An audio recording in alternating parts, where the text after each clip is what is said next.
You ask Tiger to solve. This deals with linear equations with one unknown. The final result is r equals 2. Let's solve it step by step. Simplify the expression. Expand the parentheses.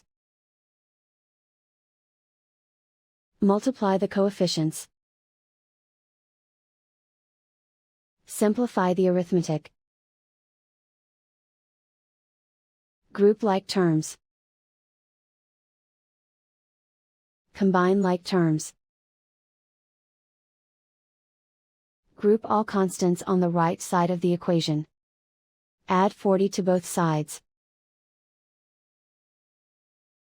Simplify the arithmetic.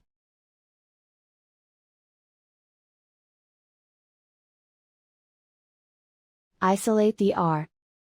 Divide both sides by 19. Simplify the fraction.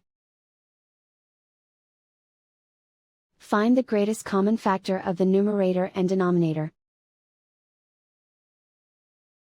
Factor out and cancel the greatest common factor. And so the final result is r equals 2.